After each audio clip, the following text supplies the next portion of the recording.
to infinity and beyond. This is me. This is how I win. Were you rushing or were you dragging? Answer! You're a wizard, Harry.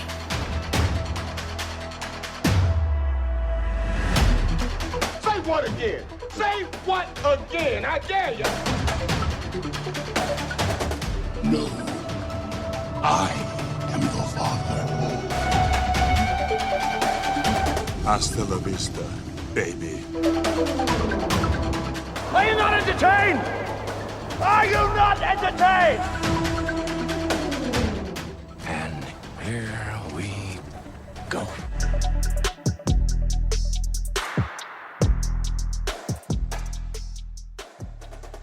Hello, everyone. Welcome back inside the film room. Zach Goins here with Johnny Sobchak for another edition of the greatest movie podcast of all time. Johnny, how are you today? I am doing well. Zach, how are you? I am very good. I anticipate that you are even better though, because it is Dune week. We finally made it at long last. How are you feeling? Dune week, yeah. It's hard to kind of think about because it still feels like it's however long away. I don't think I'm really gonna be able to process it until I'm watching the movie in the theater on Thursday. I think, just going. Will you even be able to process it then though? Like your first viewing, I feel like it's all just going to be like glazed over eyes, and then maybe you'll catch something on the second or third viewing. Yeah, I mean, that's a good point. I mean, I'm planning on seeing it. Well, I'll be watching it again at home, courtesy of HBO Max, of course, that night after the movie. So I'll be able to simmer down and kind of like watch it at home by myself while I'm writing a review for the site and really process it that way. But yeah, between Dune, which is, again, everyone's really excited about it, especially on Twitter, and everyone's just, I think everyone knows, like, this is Johnny's week. Like he's been looking forward to this for so long. And I had like some really nice like tweets and comments throughout the day from various people just talking about that. So that's always a pleasant surprise. And not only do we have Dune this week, but we had Succession last night, which we're going to get to and talk about a little bit as well. Season 3 premiere.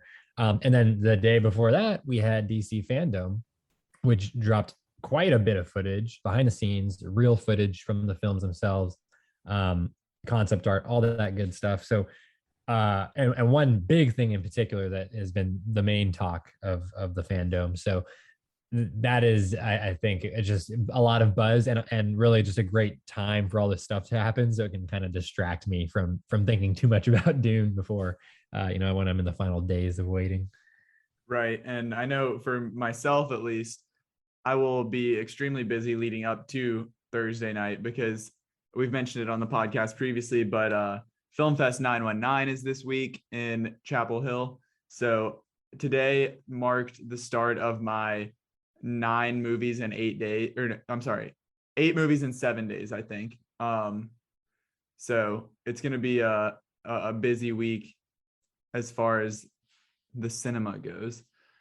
But I think today, hopefully today we are talking Halloween Kills. So like Johnny said, we've got Succession that we're going to talk about. We're going to talk about the news of last week, including DC FanDome, and then the review will be Halloween Kills. No The Last Duel, just focusing on Michael Myers this week as we get into our review in the later half of this episode. But first off, as always, Johnny, what's going on? Anything besides Dune keeping you busy? Not too much. I mean, I spent the weekend, Saturday, was watching FanDome for like over 4 hours. So that took up quite a bit of time. How was the experience there? So this was the second time that they've done it. The first time I was planning on tuning in, and then unexpected circumstances pulled me away. And then this time I was at the UNC football game. So I was away. I haven't been able to, with the exception of last year's Batman panel, like I was back home by then. But yeah, I haven't like tuned in to watch it live ever. Yeah, well, it definitely had similar energy this year. I think it was, I don't know how last year they did it so well and it went off without a hitch and really blew everyone away. This year, I think it was a little more underwhelming just because I think people kind of knew what to expect for the most part. There weren't any like huge surprises. And also there one element of it was that there was no schedule. There was no released set schedule for people to look at and say, oh, I want to watch it this time. I want to watch for this. You pretty much had to watch, if you didn't want to miss anything, you needed to watch basically the whole thing. So there was a lot, it was long. There was a lot of, what people might consider filler, talking about more minor things, whether it's like merchandise plugs, the comics, which of course not everyone is interested in these days, the TV shows. So when you're waiting around and there's like 20 combined minutes of actual movie talk, that can be a little, shaky, but I liked it. Like I didn't have any complaints really. I respect all the different artists, whether it's the shows or the comics, and some of that stuff does interest me more than others, but overall I was happy with it. We got to see some stuff that really impressed me and blew me away. We got some stuff that lived up to my extremely high expectations and even surpassed them. Some cool little, sneak peeks here and there of things that maybe I wasn't expecting a sneak peek of. So I was totally, pleased with it. But I would say I'll be curious to see going forward in the years to come how they continue to evolve it and change it if they, get feedback from this year and whatnot. But or if it ever even becomes an in-person event.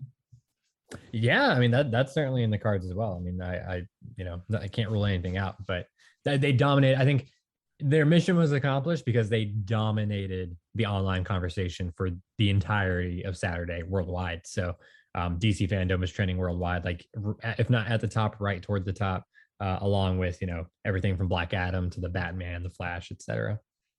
Right. Well, we are going to get into all of that footage in a bit here as we get into news, but first off, let's talk Succession. Let's go to Waystar Royco and dive into the season 3 premiere. What I know for both of us, this was the first time that we have been able to watch live. Both of us were playing catch up and anticipate, well, not leading up to season 3, but we binged season 1 and season 2 during the off season. So getting to tune in Game of Thrones style, 9:00 Sunday night appointment viewing. What was it? What were your thoughts? Did it live up to the hype? Are you excited for the rest of the season? I mean, obviously that's a yes, but what's going on in your mind right now related to Succession?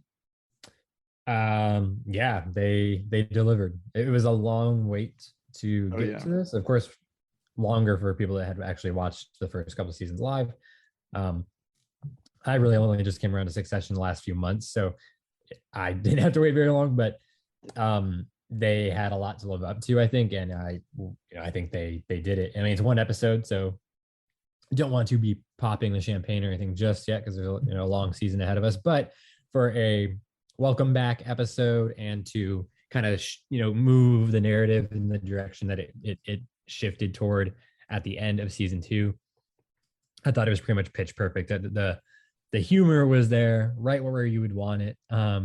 Nasty and mean, and there's also, of course, the different relationships that the dynamics are shifting like considerably. People are spread out, and it's changing just enough, but it's still also comfortable enough and familiar enough that it's not losing anything. It doesn't seem like, at least at this point. So it's got the drama, it's got the tension, the suspense, and I really can't wait to see next week and the rest of the season. Yeah, I mean, I like you. I think it completely lived up to what I was hoping to see, and I believe press has seen. Unfortunately, we are not included in this group. It's very select, but people have seen like maybe up to like 5 to 7 episodes, I think, for review purposes, and like 5-star reviews across the board. People talking about how great this season is. So I know you said it's just the first episode, but I think that we can anticipate that same level of quality across the board. But yeah, I love that it picked up similar to the movie we're going to talk about later, picked up like pretty much immediately after the end of season 2, and kind of dealing with the fallout, with the chaos, and watching everyone panic in real time. It was the perfect amount of like chaos and like, I don't know, I just said panic, but that's the best word for it. Like chaos, panic, because they're all just trying to like grapple with everything that's going on. And I loved seeing Kendall like kind of unhinged as he's figuring out what, like, okay, I'm on my own now. This is what we're doing. And he's obviously got Greg there with him, which is a great new dynamic. But between Kendall and Greg and Jerry and Roman, like those are my two power couples right there. Yeah. That's what I'm saying. Like it's branching out. And so you have partners, pairs, couples, teams, I'm sure we'll be getting to. So, and even within their own teams or partnerships, there's like dissent potentially. There's layers. It's like onions and ogres. There's a lot to dig into here. So and the cast, the show has gotten even more popular, of course, since even season 2 ended. So I feel they're very comfortable at this point with the characters, and they are kind of showing off, like they know exactly who they are and how good that they are and how good they can be. So yeah, I think even, you mentioned Kendall specifically, like he's off the leash. At the end of season 2, he kind of was killed and then born again in a way. And I think he is just gonna, there's no ceiling to what he could potentially do, good or bad. So it was pretty much a perfect, like if you wanted to tell someone or show someone what Succession is like, distill it down, this episode would be a good example. Definitely. Any hopes for the next 9 episodes, the rest of this season? I know this is not the last season or anything. I think they're going at least 4. But so we're not going to get a nice clean resolution by the end of this season, but is there a certain way that you would like to see things go? No, I'm pretty open. I feel, I never really try to impose my own like feelings, I guess, or will onto like whatever story I'm like watching. And with Succession, again, because there are so many characters, so many layers, it's really limitless again to what could happen. I just hope that, I don't know. I don't even know I can't even imagine an ending to the show. I think that's like the thing, especially because it is such a, it's been around for a few years at this point, but it's the fact that they do have like an ending in sight, a season 4 as the last season or season 5. I think that's promising. I think that gives me more hope than anything else, because it's not going to drag out too long. It's not going to lose any steam. It's going to go out on a high note. It's going to be strong all the way through, hopefully. And really that's what I want more than anything else. I just don't want any, diminishing returns. I think, so it says that there will be a 4th season, could be the last one. At the max, it would be 5. So I think whatever, when things start to wind down, they're going to, it's going to be in like the boardroom, and then you're just going to see this guy come in on a wheelchair, and then it's just going to be announced that Bran is stepping in as CEO of Waystar Royco, and that he has won the game of Succession. Don't joke about that. Don't joke about that. What would be the Bran equivalent of someone becoming CEO? Which character would that be? At like through 21 episodes right now. So like, it would be, because like Bran was like someone who was like there, and then you just kind of forgot about him, and then came in. So I'm trying to think at this point, like, like Connor maybe. That was so the scene on the tarmac where they're like, wait, holy shit, is anybody giving Connor instructions? He's Connor's gonna be president, so that's true. Once he gets in office, he can just like sweep this all under the rug for the family. Fair play. Yeah, I think maybe what's his partner's name? Willa, I think. Willa, yeah. Maybe she would be Maybe the brand. she's lurking. we'll see. Well, shall we get into some DC fandom and the rest of the news for this week? Yes, we shall.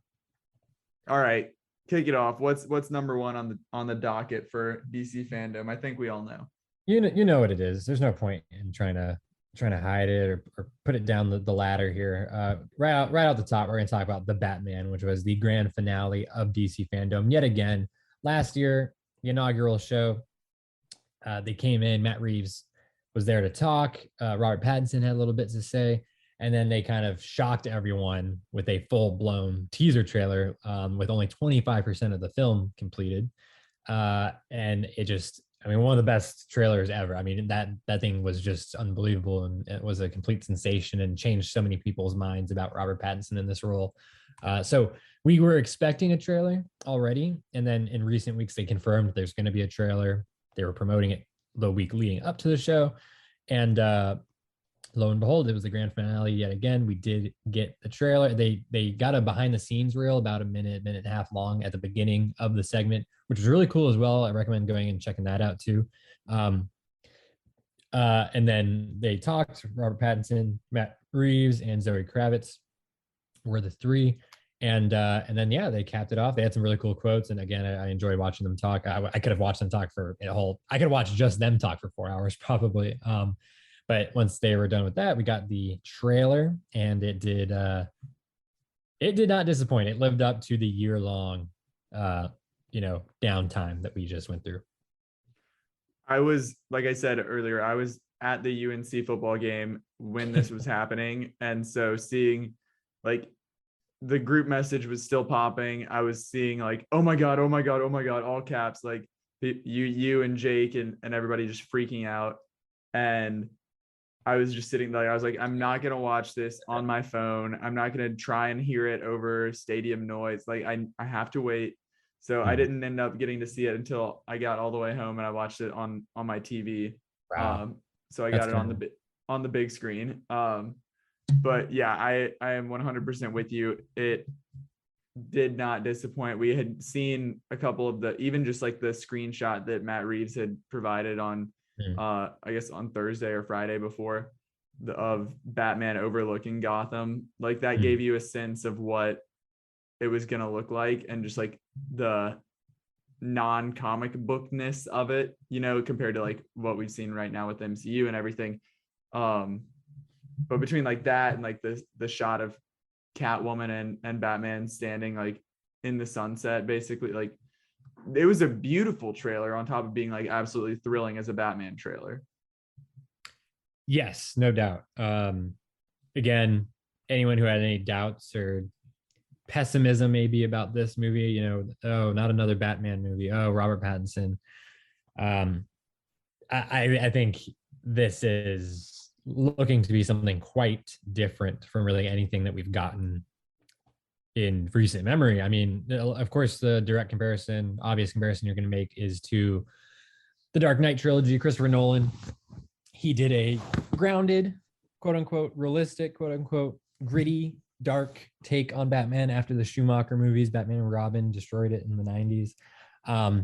But to me, this really does look very different from that. I don't know about you. Yeah, definitely. It has a completely different aesthetic, and it feels, again, grounded, and Matt Reeves is certainly going for a grounded, logical. I feel like for him, he needs to find it can't be too, he said specifically, it has moved more and more toward fantastical in his own words. And I think, again, he's kind of referencing, Zack Snyder's Batman, Batfleck, probably, because Batfleck's fighting aliens and fighting Superman and all these other things.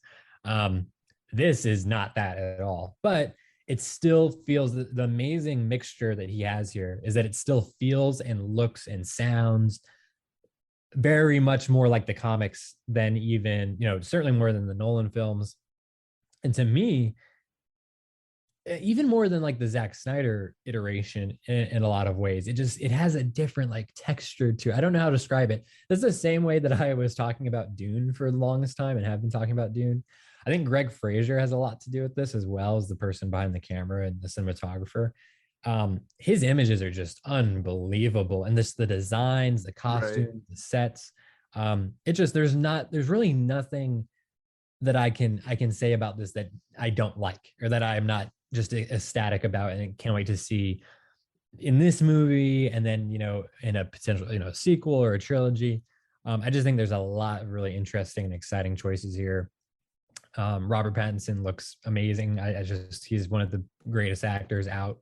And I think he looks really badass as Batman, and is very like interesting and dark and emo as Bruce. And I think he'll have a good dynamic with Zoe Kravitz's Selena Kyle in that way. And it's gonna be horny, baby. It's gonna be horny, baby. Matt Reeves has no he has no problem bringing in some sensuality and some actual chemistry to the camera, to the screen.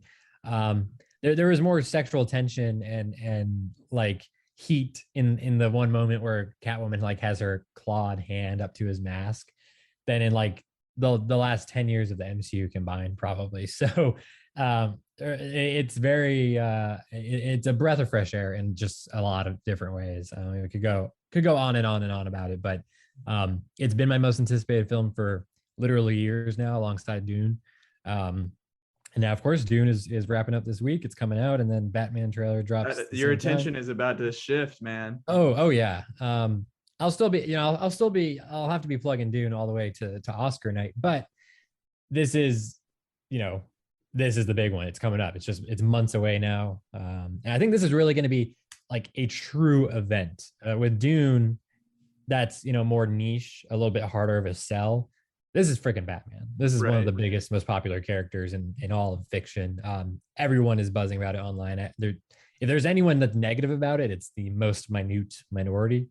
So this is something only in theaters, no HBO Max. Like, I want to buy my tickets like right now. Yeah, well, one of the things that you have done, you haven't bought tickets yet, but you did write up a trailer analysis on the website. I don't want to go through that piece by piece here and defeat the purpose of having people go read it on the website, because you should definitely go do that if you're listening. But give us was there anything from your analysis, like either like one big surprise or like an Easter egg or something that kind of that you think maybe some people missed, or that is just really worth pointing out? Yeah.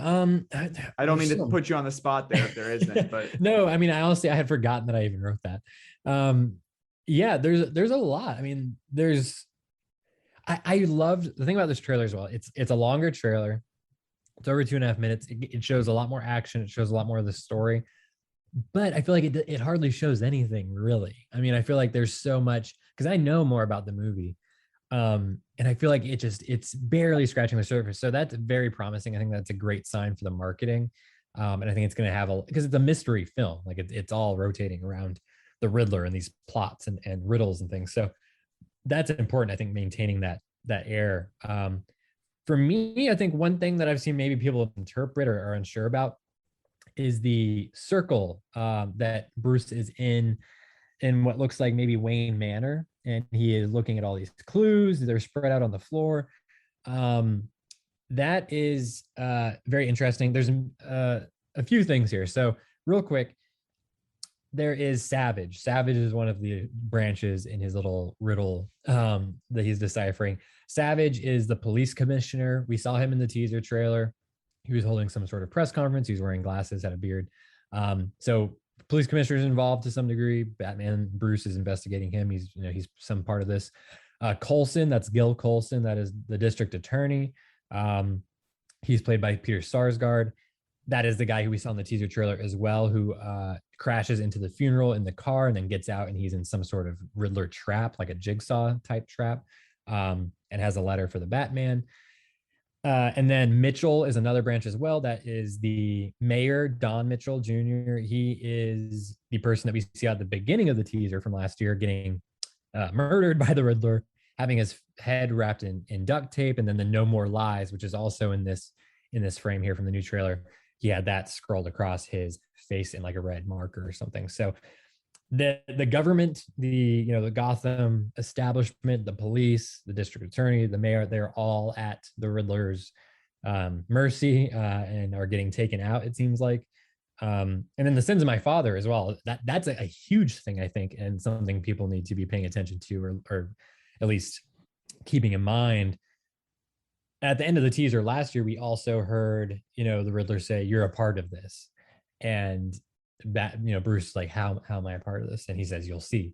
So I think there is something here where Matt Reeves, and he is very interested, obviously, in corruption and systemic issues, historical issues. How do we get to like where we are now, politically, socially, all these different things? And I think Bruce Wayne, coming from a billionaire family, a long, very old money, wealthy family, I think that there is going to be some sort of darker history to them, whether that's related to, some sort of like secret organization, some sort of like criminal organization. I think that is going to be something that Matt Reeves is going to explore. I'm very curious to see what it ends up being, and seeing how people even receive that, because that could be a very, very cool way of looking at Bruce Wayne and his family, as characters that hasn't been done before. Yeah, I agree with you there. I think that would be, because I feel like so much of what we have seen previously about, like, I'm not asking for a like Bruce Wayne family history or anything, but like so much of what we have seen is like, okay, we see them killed and then that's it. Like, and that there's like lasting trauma, but nothing of like substance other than their death. So just anything there would be very cool to kind of further flesh out, especially with this being, like you said, a young Batman. He's still up and coming, so it's like we're learning more about why he is forming the way that he is as we see it happen. So exactly, yeah, that would be very cool. Let's move on before we spend the whole episode on Batman. Black Adam, Dwayne "The Rock" Johnson. We got, what was this, about 4 minutes? Your boy is that my boy. family.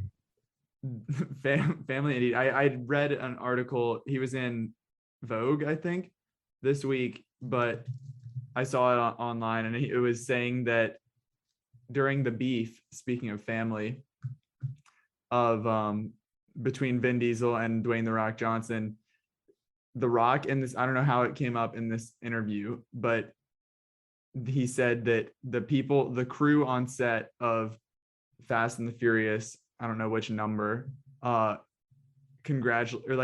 thanked him after he called Vin Diesel a candy ass, and what was the other one? It was like chicken shit and candy ass. Yeah.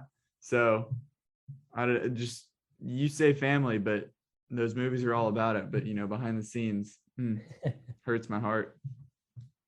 But anyway, back to Black Adam. What did we think here? We got like a 4-minute part, like history lesson teaser, a little bit of footage. What were your thoughts here? Yeah, this is one that I mentioned earlier as being a big surprise, a pleasant surprise, kind of blew me away. I'm not that excited for Black Adam, was not excited for Black Adam. Just the director and The Rock and like kind of what I expect from him and his blockbusters usually. Not crazy about this character either. Don't know a lot about him. But I did like Shazam. Of course, this is one of Shazam's like arch nemesis, although Shazam is not in the movie, at least is what we know right now. And I just liked that it was so short. It was a very quick glimpse, but it gives you everything that you need to know or would want to know about this character, his abilities, the tone of the film, his ruthlessness. His ruthlessness, and just the tone of, this is dark. This is like not Shazam. This is a different type of beast. And it looks great. Like, it actually, like, visually, it looks a lot like, compared to Shazam, for example. Lawrence Sher is the cinematographer on this. He shot Joker as well, which is a very, very good looking film. This certainly has that kind of pop to it with the contrast and and you know what wasn't popping? There were no fake muscles in Dwayne "The Rock" Johnson's suit. So no, yeah, that is a very conscious decision and a bold. I mean, he if he was going to come to the superhero genre, he was going to flex on everyone, quite literally. And yeah, there is little to no padding or fake muscles. Take that, Zachary Levi. Take that, Zachary Levi. This is a full-on, basically like a leotard type, like fitted costume material, and he is I mean, he's filling it up, and I mean, he could burst right through it. So he looks like a god, and I can't wait to see more of this. I think the glimpses we got of the costumes, the characters, the concept art, all that good stuff gives me optimism, and I'm looking forward to it more than I was.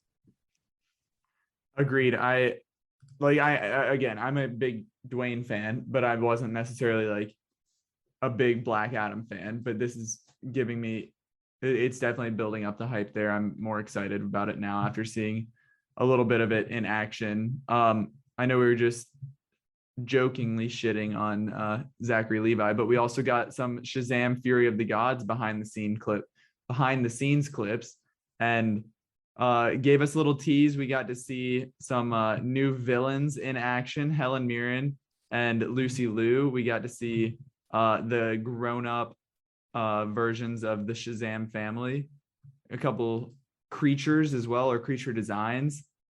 How did this build up? Did it build up your anticipation for Shazam as someone who just admitted that they really liked Shazam, or was this on par with what you were hoping to see? No, I tweeted about this as well. I was impressed by this. I thought it looked very much like kind of a bigger, bolder sequel. They aren't like resting on their laurels or kind of like mining the same exact type of film. I think that it looks like a bigger, I mean, they're talking about going to these different realms and these creatures that you mentioned. The designs look very, very cool. We have Lucy Liu and Helen Mirren looking amazing in their costumes. They look very, very badass. They look like they'll be very memorable and fun villains. And there was no, Rachel Zegler was here, but there wasn't, we have previously guessed that she'll be playing the third of the villains, but it wasn't, by no means was there, I don't know if that's supposed to be like a surprise or a twist or anything. Yeah, but it's quite possible. It didn't, based on this alone, if that was all you had seen, you wouldn't think that she would be one of the villains. So no. Well, she doesn't even, they don't even pose her as as having powers of any sort, like a good guy even. So that'll be interesting. But yeah, the stunts look very cool. Explosions happening, cars flipping. The new costumes again for the heroes look excellent, which we had already seen some still images of. And yeah, I love the cast. They're very bubbly, fun seeming people. So again, I like the first one a lot. I think this one has the potential to be even better because they're, again, going bigger and maybe a little bit bolder with the direction. Definitely. Well, we did get a teaser trailer for The Flash, which is officially, as of yesterday, wrapped filming. So a little sneak peek at the back of Batman's head, Michael Keaton. Basically, it seems like this is Barry Allen, the Flash, as he is pulling up to Batman's to Wayne Manor. Was that your impression as well? Yeah.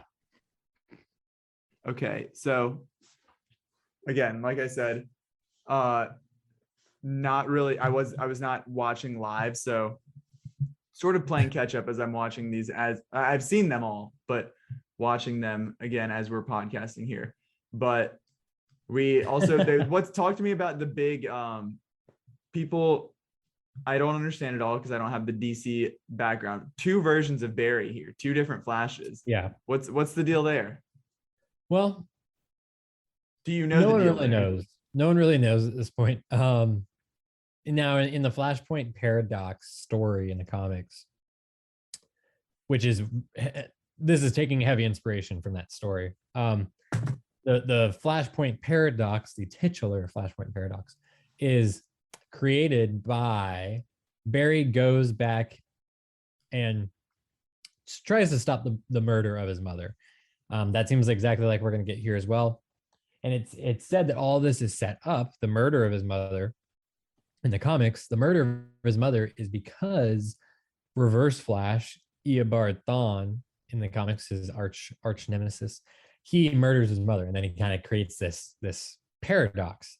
And so we are not getting a Reverse Flash in this, maybe at least to anything that we've seen or heard so far, but we do have this alternative Flash. I'm thinking they are together in the teaser that we saw, and they are working together and seem friendly. But my guess is that we may have another case of a secret villain potentially, and that the Flash that we are not familiar with, the Flash from our world, the Flash that we saw in the Justice League movies, Zack Snyder's Justice League, the alternative is going to be like a reverse Flash for the purposes of this, instead of introducing a whole new character and doing something that way. I think that is going to be kind of the direction they take. And then maybe they end up calling him Reverse Flash. Maybe he has a yellow suit at some point in the movie. We don't know. I could be completely off base here, but I do think that I suspect that is where it's going, because there's really no other explanation. But having a second speedster in the movie that could travel through time, kill his mom, kind of set up this situation, that makes the most sense to me. Gotcha. I know you don't know everything, but that helps put it into better context for me here. Yeah. So I appreciate that. Final big, I mean, like you said, there was a ton of stuff that happened, but of the big mainstream movies, Aquaman and the Lost Kingdom, we got a behind the scenes clip, some footage from their first day of filming, and then some different teases here and there of characters. We got to see Black Manta back again. We got to see Jason Momoa in action. What were your thoughts on this? We got to see the new suit, right? The black suit? Yes. Yeah. But I mean, I loved the first Aquaman movie. I might be in the you loved it more than most people. Like I thought it was fun. I thought it was fine, but I wasn't like blown away by it. But you're a big Aquaman guy. I loved it. I love Aquaman. He's one of my favorites. He's probably he's my second favorite to Batman. And I thought the Aquaman movie that James Wan did in 2018 was just a fantastic, like, goofy, fun, accurate take on the character, while still like adding some twists and making him more palatable for general audiences. And it clearly worked and paid dividends, because it's the biggest DC film in history, well over $1 billion at the box office. So we'll see how long that lasts. Batman coming out next year, but that is very, very impressive. I love that movie. This looks like, again, going bigger, bolder, somehow greater scope than the first movie. Looks like they're going to all sorts of realms again, worlds, parts of the earth, in the earth, potentially under the earth, who knows. The designs look awesome. Black Manta's new design, his suit and helmet, are amazing. They are perfectly comic accurate, more comic accurate than the first film. Patrick Wilson's character, he is fully blonde. That's probably why I was thinking of Owen Wilson. He is totally blonde this time around, and looks great. I think that there's going to be, again, some sort of kind of a Loki type of dynamic where they are going to be working together, even though they were, antagonist. He was the antagonist of the first movie. I think there's going to be some sort of like working partnership there. Mara, of course, is going to be back, who I am a huge fan of in the comics. It's one of my favorite characters. She's going to be back. And it looks like more of the same, but also more just like good stuff, like just Aquaman stuff that I love, new things that people are going to enjoy. Stunts, big sets, amazing effects. I have no doubt that the VFX are going to be, exponentially better than they even were in the first movie. And I thought that those were really excellent. So yeah, I'm super pleased. And who knows when we're going to get a trailer for this? It's not supposed to be out until December of next year. So I would not expect to see any real footage till next year, but I'm really excited about this one. I mean, it's hard not to get excited when Jason Momoa is the spokesperson for something. That's true. That energy is infectious. Yeah. So that was the last of the big movies on screen. We got a couple other nuggets. New trailer for Peacemaker. We just talked about the clip last week, so we don't need to dive into that. And then I was a little disappointed because as I was keeping up at the football game, I saw that there was like a new trailer for Harley Quinn season 3, which, as I've talked about on the podcast, loved it, binged it all.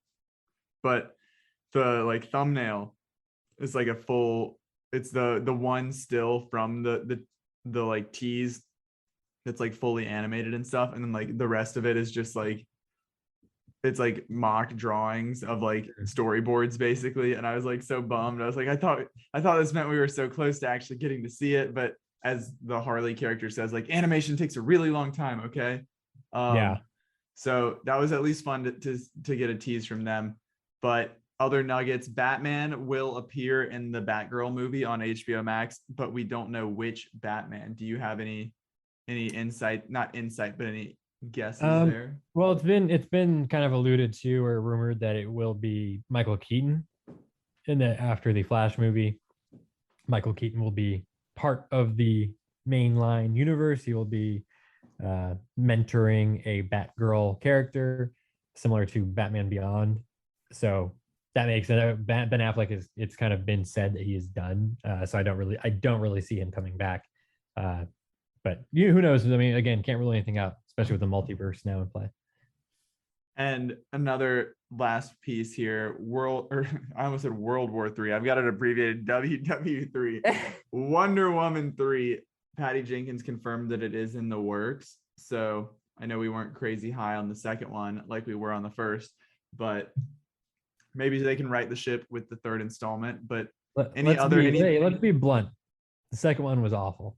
It was very bad. If this third one is even close to that movie, there's going to be World War III because people are going to be pissed, and it's not going to be. I mean, Patty Jenkins has a huge task here because she knocked out of the park. She was everyone's favorite after the first movie, and now she is not on people's shit list, but she is like very much under fire and criticism. So I'm fingers crossed because she has a Star Wars movie in the works that suddenly went from being like super thrilling to being like, wait a minute, are we sure about this? Yeah, it's very much so. And the cool thing and the thing I'm optimistic about with this next one is that they can go really any direction. And so that's reason for, I guess, some sort of hope, but we'll see. We shall see. Anything else from DC FanDome that I've missed that you noted while watching? No, I think it was all great. It was, people have their complaints, but I'm a huge DC fan. I'm a mark. I grew up with this stuff. It's my kind of, people grow up with Star Wars, people grow up with Marvel. This was like really my main thing, especially Batman. So I loved it. Batman trailer, highlight, hands down, one of the best trailers I've ever seen yet again. So that is the biggest takeaway, but everything I think looks pretty good to varying degrees. Agreed. Well, one other piece of non-DC news, but staying in the superhero realm, this dropped last week, like basically right after our episode, but Will Poulter has been cast as Adam Warlock in Guardians of the Galaxy Volume 3. This is a character who has been teased quite a bit in the different Guardians movies. Will Poulter, obviously, I know him best from We're the Millers, an iconic comedy. I don't know what your best, I guess, what he was in the Maze Runner movies, right? He was in what have I really seen him? He was in Bandersnatch, the Choose Your Own Adventure. Like I like him enough. Like I don't have any negative feelings about him. Oh, he was in Midsummer. He was Mark. Oh, fuck it. That's what I'm thinking of. Yeah. He's great in Midsummer. He's hilarious in that movie. So he'll fit right in with James Gunn's humor. Yeah, agreed. But I don't know. Have you seen We're the Millers? I have years ago. Yeah. Yeah, I remember watching that for the first time and just absolutely losing it. I love that movie. And he's very funny in it as Kenny. But so he's going to be playing Adam Warlock, who, quick power synopsis here, he can draw upon cosmic forces to enhance his strength, fly, project blasts of energy from his hands, and he can regenerate from fatal wounds by retreating to a new self-made cocoon. So a lot of people have been comparing him to like Captain Marvel level of just like insane powers that can't be like, that are unfair basically. Yeah. And that's like comic from the comics. So like obviously they found ways to like tone down Captain Marvel. I assume they would do the same here. They're not just introducing someone who's going to just be a cheat code in Marvel movies. But what are your reactions here? You just said good casting with blending in with James Gunn and that humor. Yeah, I really liked him in Midsommar. That's certainly my main experience with him. I think he's really talented. I think he's got the dramatic chops. I think he's got the comedic bits that I was just mentioning. And he's blonde, tall. I'm sure can bulk up a little bit if necessary, as anyone in Hollywood can with the right trainers and dietitians and all that. So yeah, I think I love it. It feels like, I wasn't thinking too much about this role or the casting possibilities. I know Zac Efron was something that was tossed around a lot. I think this is far more interesting and inspired than a Zac Efron.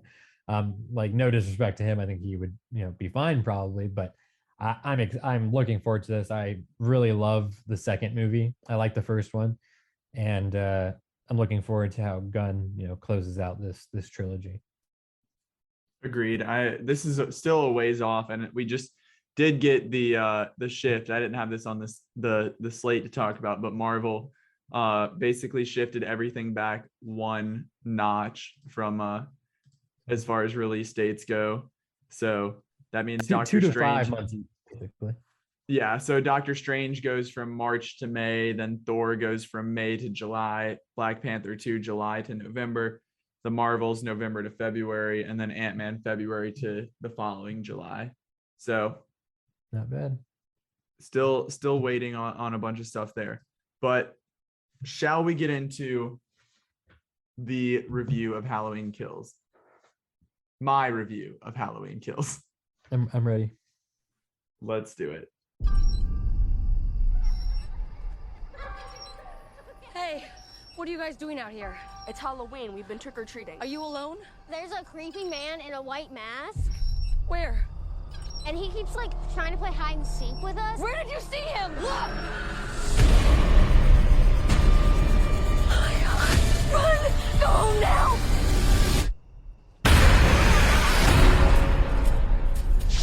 We killed Michael. My grandmother set the fire. No one told you. Told me what? Michael Myers is alive. So this is, I saw this week. Johnny did not see it. Can't blame him. But this is a continuation to Halloween 2018, which is a continuation to Halloween 1978, aka the original.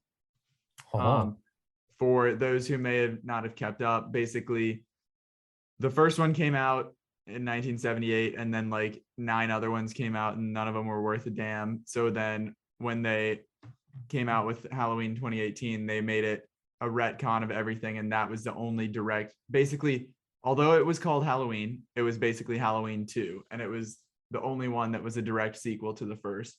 And then now this is part 2 of a trilogy that is continuing on the story of Laurie Strode and Michael Myers. So we've got Jamie Lee Curtis back as Laurie Strode, who obviously starred in the original. We've got Judy Greer and Andy Matichak both back. That is, Judy is the daughter of Laurie Strode, and then Andy is the granddaughter. Let me pull up their character names really quick so we can make sure to get that sorted out. But so it's a family affair here. Judy Greer is playing Karen, and Andy Matichak is playing Allison. So glad we got that under control. Currently, Rotten Tomatoes has this at a 39% critic score, 71% audience score. I'm coming in, splitting the difference there. 52 out of 100 for me. Wasn't awful, but just wasn't. I was a big fan. Like, obviously, first one, masterpiece, original, so good. Then I haven't seen any of the 2 through 9 or however many there were, but I did see the Halloween 2018 when it came out, and I was a big fan. I thought it was a great continuation that channeled the same like core elements, but obviously like upped it as far as like modernizing it and making it fit in more with like current horror. Like the body count increased, but it didn't like sacrifice Right. like it's what that core of the original Halloween movie was, of like that sort of fear just to like show blood and guts. Unfortunately, that is a lot of what this one did. Here we'll give. How do a you little feel plot. about it, Zach? Let's lay down the plot so they can know what I'm referencing here. Plot? So basic Plot? There is plot here. It doesn't work, but there is plot. So the first movie basically saw a Laurie Strode in real time, like having aged since 1978 in modern day in 2018. and had just been traumatized and raised her daughter to be terrified and trained her so that she would be ready if Michael ever came and attacked. And then of course Michael escapes on Halloween, but Laurie's ready. She's got this like compound just with booby traps everywhere that she's been waiting for this moment. That movie ends with the 3 Strode women trapping Michael in the house and burning the house down. So they are wounded but escaping. They think it's done for. So this movie picks up minutes after Laurie Strode, her daughter Karen, and granddaughter Allison left masked monster Michael Myers. Wow, great alliteration there. Masked monster Michael Myers, caged and burning in Laurie's basement. Laurie's rushed to the hospital with life-threatening injuries, believing she finally killed her lifelong tormentor. But when Michael manages to free himself from Laurie's trap, his ritual bloodbath resumes. As Laurie fights her pain and prepares to defend herself against him, she inspires all of Haddonfield to rise up against their unstoppable monster. The Strode women join a group of other survivors of Michael's first rampage who decide to take matters into their own hands, forming a vigilante mob that sets out to hunt Michael down once and for all. Evil dies tonight. So Does it? it does not, although they literally chant that multiple times during the movie. But All right. so this movie, let's see. I like the fact that it is just like this is all happening in real time, like continuing off of the second movie, the first of this trilogy. And that it's just like we're right back in it. We're continuing because these were originally supposed to come out bang bang bang, like, or was it supposed to be 18, 19, 20, or was it 18, 20, 21? And I now think it it's was 18. the latter. Okay, now it's 18, 21, 22. But I was a big fan of that, and this was obviously, we knew that this was Halloween Kills, then we knew that we were getting Halloween Ends. So like didn't go into this with expectations of a nice little bow to be put on top and this story to end, knowing that we were getting a third one. But you know what it didn't do, like I said earlier, it did not like have that same, this one felt like it was just a cheap blood and guts, like let's kill as many people as possible in as extreme ways as possible, which like, I mean, you sure, like you can appreciate that if that's your thing. But like for me, I don't want to just see the gore and the slasher. I want to see the other elements as well. But this movie brings, as that synopsis alluded to, it brings in a lot of old characters again from the original. So Lonnie was in the last movie. That was the kid from the original who was bullying Tommy Doyle, who is the child that Laurie was babysitting. So Lonnie was in the last one. He's in this one again. Then Tommy Doyle, and Lindsay Wallace. Those were the 2 kids that Laurie was babysitting when Michael attacked. So they're all grown up now and they're back. And then Marion, the nurse from the institution when Michael escapes and like jumps on top of her car, she survives the attack and she is back as well. So basically this group of survivors like gets together every Halloween and like goes to the bar and like honors the people who were killed and like drinks their sorrows away. And like, but so we pick up with them and they like find out the news that Michael is back and he's escaped and he's on the run again, or not on the run, on a killing spree. So I liked that. I guess the I don't know, it's not like it's like a Star Wars thing or anything where there's like diehard fans that are like begging for fan service or Easter eggs like that, but that's kind of like what it felt like. Just the way that they're like weaving everything back together. And they also had a lot of flashbacks to 1978, where they just basically like turned up the grain on the film and tried to make it look older, but it was like adding more context to after, because you know in the original one she knocks him off the balcony and then sees his body there, and then like when she goes back he's gone. So this like fills in some gaps after that, and like there's an officer who like has the chance to take a shot on him but doesn't, and then it like basically like goes all the way through to like how they caught him that first time, and there's like a whole backstory there as well.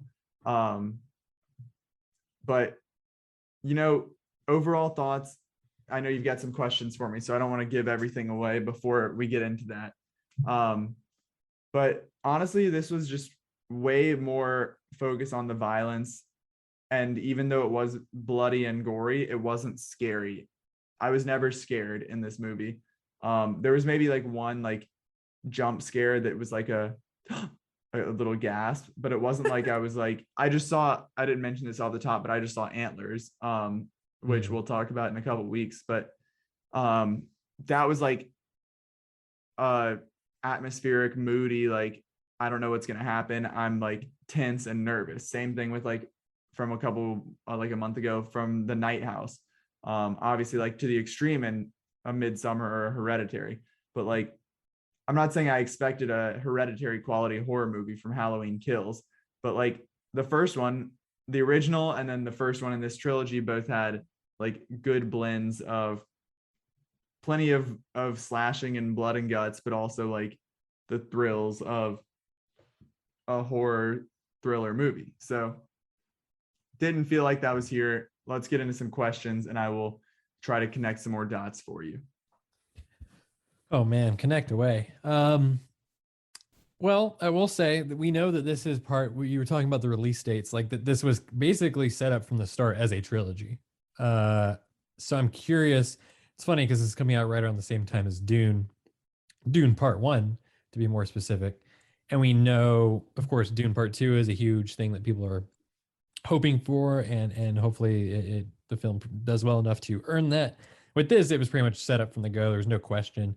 How does this movie stand on its own because it's a middle chapter, right? So you have and really you have the original film from 1978, then you have the 2018 reboot sequel, and then you have this, and then now you have Halloween Ends coming next year. So how does it stand as a kind of isolated beginning to end film? Is it enjoyable enough? Does it have a conclusion that is satisfying? I'm curious in that regard. No, I can't imagine personally ever wanting to watch this movie on its own. Wow, holy moly, that's bad. Like I mean, like I'm glad I saw it now, obviously, and I was excited to see it, but like I'm not gonna like rewatch it on okay, I really want to watch Halloween Kills and just Halloween Kills. Like I'm sure like it would be very cool as long as the last one's just not garbage. To like watch those three continuously, maybe not like all in a row, but like continuous nights or something, to kind of like put it all together. But like, I mean, this movie starts immediately following it. So like if you don't know the events of the first part of this trilogy, you're going to be confused. There's no, like I said, there's like sort of almost like a cliffhanger type ending to it versus like any sort of conclusion. Not that I expected a large overarching conclusion, but there wasn't any like closure within because there wasn't like a story within the story for this movie, I would say. Right. Because it really is just like the one night story, the overarching story of the three movies. So it didn't feel like there was necessarily an end. It was just like a intermission as we get ready for that third one, which again, it makes it even stranger because we found out that the third movie will be a 4 to 5 year time jump into the future. So I guess 4 years, because that'll be from 2018 to being present day at that time in 2022. So it's like they could have wrapped up like the story of that night a little bit better. So I don't think it stands on its own very well. Well, I would say I'm disappointed, but I have never had any intention of watching this. So I'm disappointed for anyone who wanted a film that could stand on its own. Now, Laurie, I've seen the original. I like the original a lot. Great horror movie. It's a classic for a reason.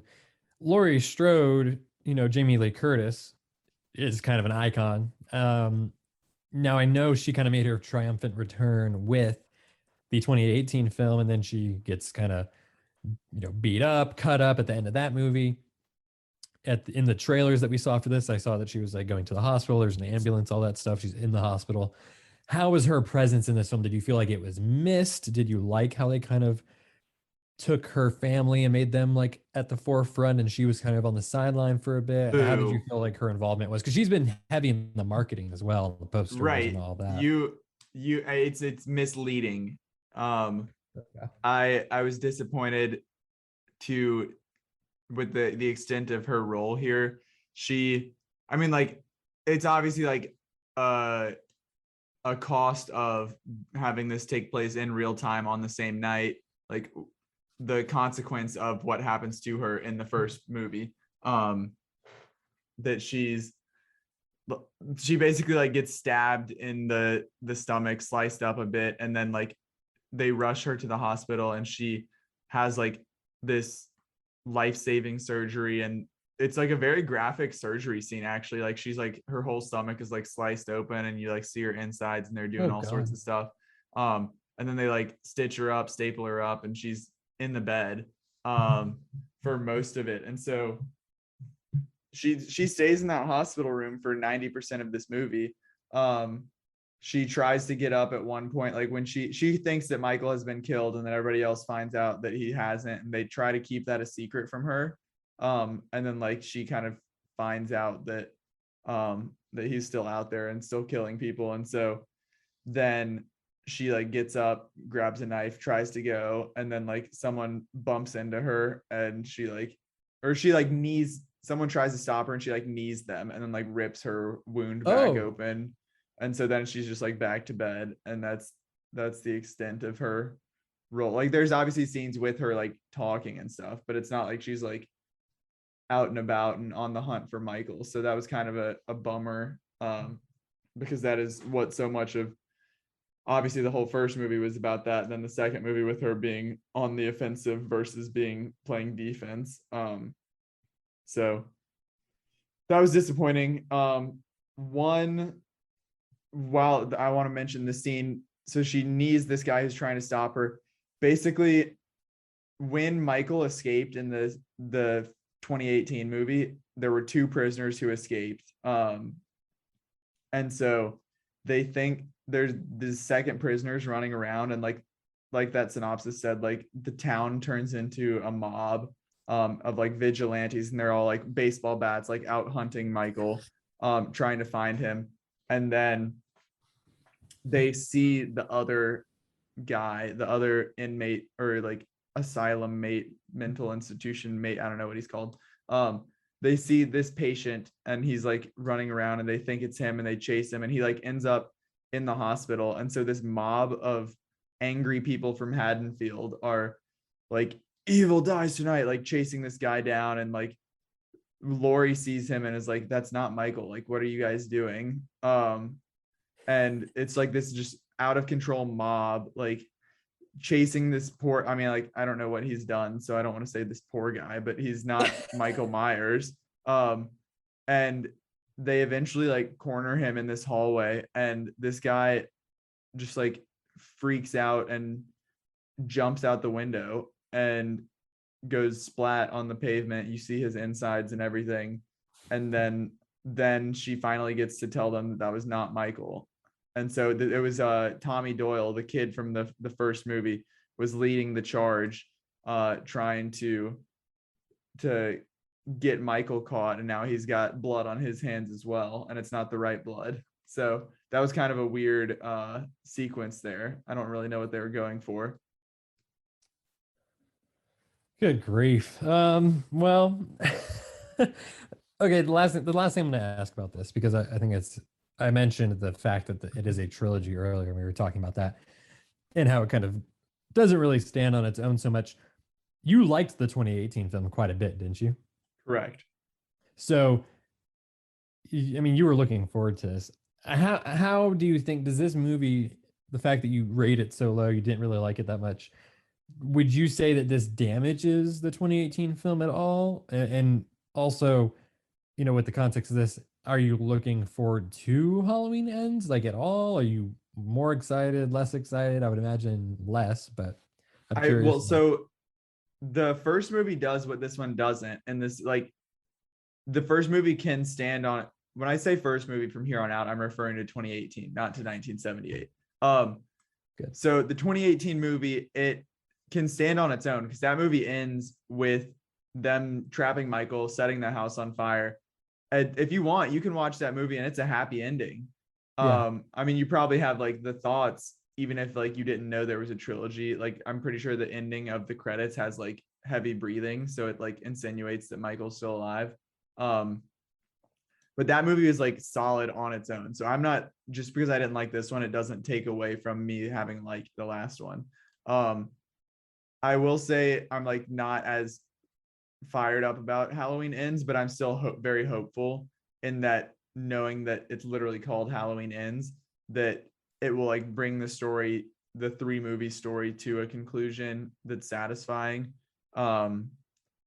Because my biggest issue with this one was that it wasn't like its own story, and that it didn't have a beginning, middle, and end, but it was all middle, and just like too much going on.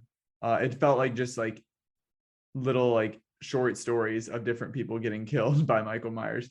But so I'm not like, it's not like on the top of my 2022 list by any means, but I'm still hopeful that it can provide a solid ending to this trilogy. However, I will say, what, I don't know the exact quote, but we were told that David Gordon Green said that it's going to be like, there's going to be some pandemic influence to it. So like if they come out here and like Michael's got an N95 over his plastic mask or something, like I hope they don't try and get too like, I don't want to say like political, but like I just don't like, I don't want I don't want to get political. I don't want COVID in my Halloween movie. Like, yeah, that does seem like it would be a very odd choice. It's like what a weird turn to take, like Michael Myers. You're like, what's next? Like Jason and Freddy are getting vaxxed. Like what? I don't understand. Yeah, and also, like, I assumed when they had this trilogy kind of from the start that they didn't have a pandemic planned into it. Yeah. So now are they rewrite? Like I mean, I understand changing things. But Well, because they shot them back to back as well, so it's not like that's weird. It's not like they're waiting and just now doing it or anything. So I have no idea what that's gonna look like. Well, you'll find out, and I won't. So that's what really matters. You'll be telling me about it next year. Alrighty. Yes, I will. I'll do it. I'll sacrifice for you. I'm 2 movies deep already. I've got to see it through. Yeah, there you go.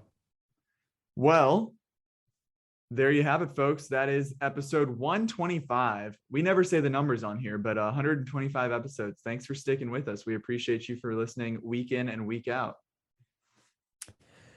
As always, couldn't do without you. Thank you so much. Follow us on social media, Twitter, Instagram, like us on Facebook. You can subscribe on YouTube as well. We post all the podcast episodes over there. And you can find those accounts at Inside Film Room. And be sure to subscribe, rate, and review while you're at it. We are on Apple, Stitcher, Spotify, Google, Amazon, iHeartRadio, wherever you can get a podcast. We are there. And come back next week. We don't have to tell you. You know what's going down. It's finally here. It's Dune week. We will see you then.